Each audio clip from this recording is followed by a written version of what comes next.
I first arrived at the scene before dawn on a quiet Tennessee highway. It was July 2nd, 2012, about 1:30 in the morning. At first, I thought it was just a grass fire. The flames leapt unnaturally high and blue, too fierce for mere brush. As I pulled up, we quickly saw it wasn't just vegetation burning. A human body was on fire. It was like something you'd see in a movie, Detective Dyer said, trying to steady his voice. I fought the blaze alongside first responders. When at last I doused the flames, the scorched remains of a young woman lay before us, charred and broken. The sight froze me. Her clothing blackened, her bones glinting where flesh had burned away. Horror and disbelief gripped all of us. Foul play was obvious in an instant. The fire had been concentrated on her lower body, a horrifying sign of sexual assault. Her skull was smashed inward, blunt force damage that left terrible dents. You could actually feel the broken bones, Detective Hyman later said, still shaken. I remember fighting the bile in my throat as I gently probed the wound. It felt like touching a cracked eggshell. I realized immediately this was murder. The medical examiner would later confirm she had been shot in the face, but in that moment all I saw was charred remains and broken bones. Even our police radio chatter fell silent. I remember my voice trembling as I called in the details. Female body on fire, possible homicide. 10 to 54. Not a single dispatcher responded right away. Even they were stunned by the brutality of the scene. Once the victim was identified from missing person reports, we knew her name. 24-year-old Megan Sharpton of Tullahoma, Tennessee. By then, Megan was already gone, but her story was just beginning. Until that awful night, Megan had been a typical 24-year-old with a bright future. She was goal-oriented, as investigators put it, working her way through nursing school just 2 months from graduation. I learned she had dreams of becoming a nurse, helping others, building a life. Friends and family describe her as lively and happy-go-lucky. She had survived hard times before and was always smiling. By day, she sat in class or clinicals. By evening, she squeezed and shifts in studies, determined to make it. Megan had someone special in her life, too. For 3 years, she'd been dating Chris, a kind-hearted guy who loved her. Their relationship was on again, off again, but when they were on, they were serious, talking about marriage or at least a future together. I often noticed in photos that Megan was always smiling next to him. Everyone told me how happy and excited she was in the weeks before the crime. Megan even joked with her sister about watching true crime documentaries together, a cool irony I'd learn later. She and her sister Carrie loved watching crime shows. Megan once laughed, "Wouldn't it be hilarious if I ended up in one of those?" That joke now haunts Carrie. Her friends also remember how she'd quote TV detectives, trusting that Megan herself could never be in danger. It's heartbreaking. The young woman who always trusted the world never imagined her face on a missing person bulletin. Her mom, Kelly, and sister, Carrie, talked about her constantly. They said Meg was full of life, always looking forward to something. Carrie's voice shook as she told me she was planning to graduate this summer and start a nursing career. She had her whole life ahead. Anyone who met Megan would say the same. She was kind, determined, and full of hope. The fateful evening. So how did such an ordinary, promising life end in horror? The timeline is chilling. On July 1st, 2012, the night before the murder, Megan was at home in Tullahoma, just a normal Sunday. Dinner plans were made. She'd meet her family and share a meal. Around 8 p.m., something changed. Megan called her mom from her bedroom. I can still hear that phone call in my head. "Mom, I got a call about a last-minute job interview tonight," she said. Her voice was upbeat, even excited. "One of my nursing school friends put me in touch." Her mother frowned in confusion. A job interview at 9 p.m. on a Sunday didn't make sense. But Megan brushed it off. "Don't worry, I'll be back as soon as I can," she promised. In the living room, her little dog wriggled in her arms as she hugged her parents goodbye through the front door, still unaware. Her mother later recited the call word for word. She remembered asking, "Aren't you supposed to be at dinner?" Megan had laughed it off. "I'll be back soon, promise." Her mom held the phone longer, thinking nothing of it.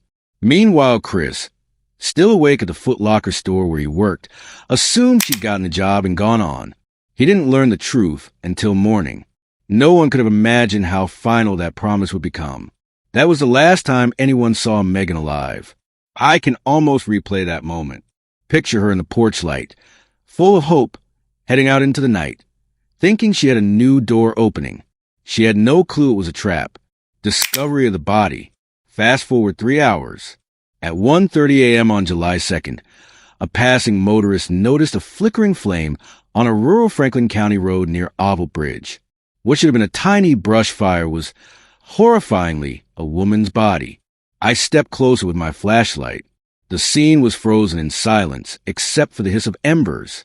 Megan's body lay on the shoulder.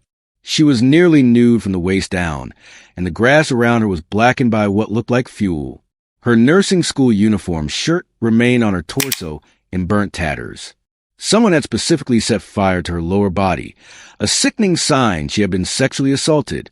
Her face was in profile to me, partly visible through the smoke. It was a nightmare. Her skull had been smashed, the left side caved in. I gently ran my gloved hand over her forehead. It gave way under my fingertip like cracked bone. Beneath the soot, pale skin was blackened by ash.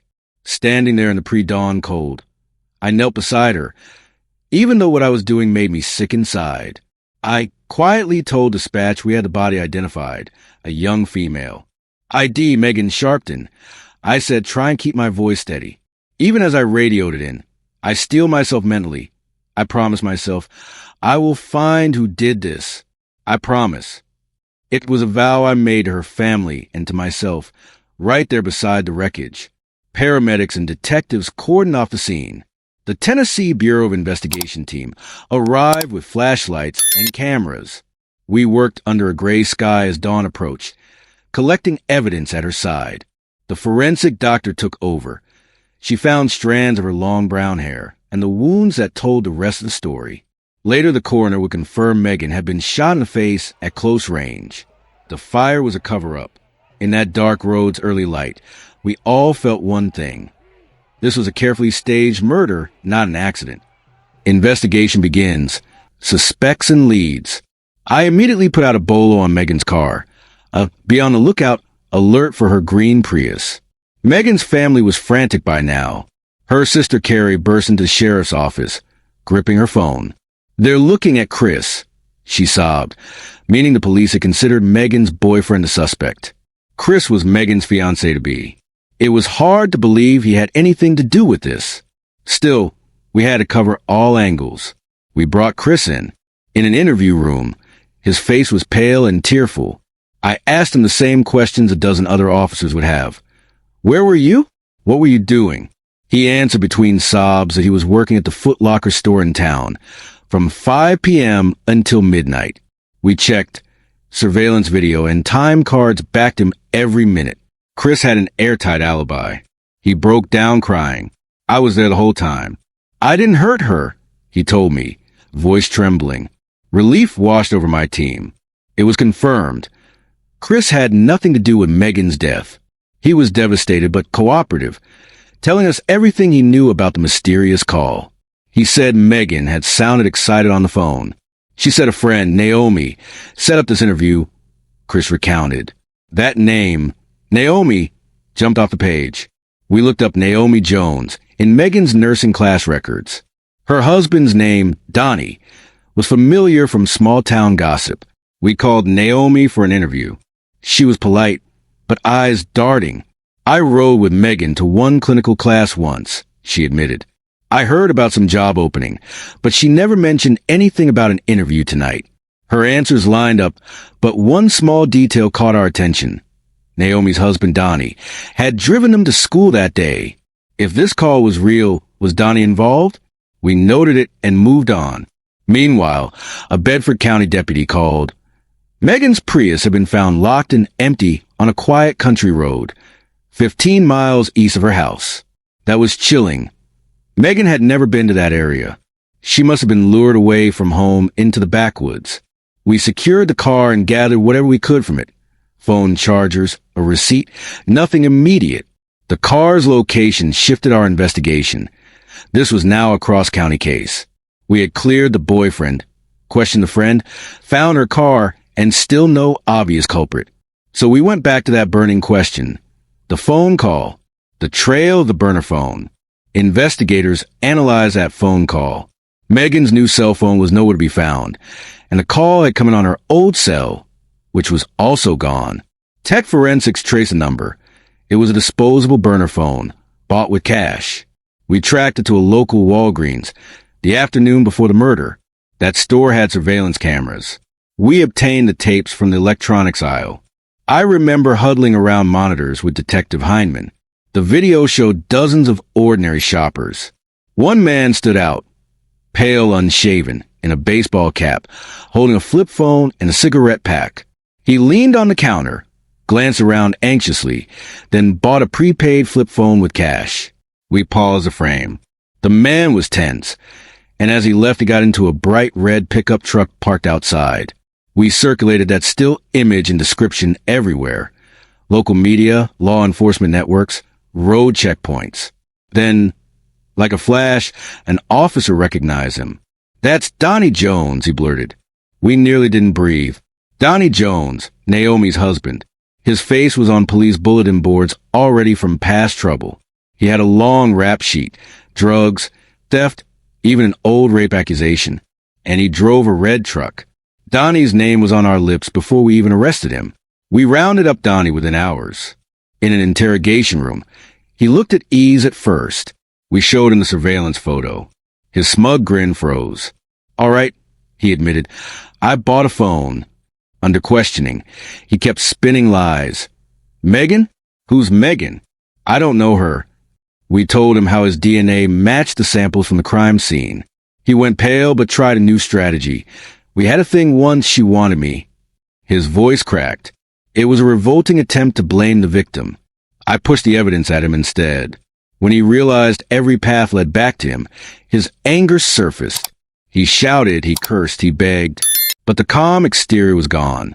2 detectives held him steady, and we carted him off to jail on a raft of charges. Murder, rape, kidnapping. The hunter had become the hunted, cornering the killer. Once Donnie was in custody, things moved fast. His wife, Naomi, stared in disbelief. I remember the look on her face as she walked by at the jailhouse. Grief and horror all mixed. We got warrants and searched his properties. In a hidden burn barrel on one of his family's farms, we found scraps of a purple scarf with white stars, identical to one Megan's sister had knitted for her. That was almost more evidence than we needed. It was time to dig deeper. I arranged for round-the-clock surveillance of Donnie's communications. His cell phone pings were already damning. The burner phone and his own phone moved together, mile after mile. They followed the very route from Megan's house, to where a car and body were found. We had logged every call, every text, and each piece of digital data confirming he was at both scenes. When I confronted Donnie again, everything was laid out. I remember reading out the phone coordinates myself. He just stared at the table, defeated. In that interrogation room, I witnessed something I never had before. A killer finally admitting defeat. Reflections.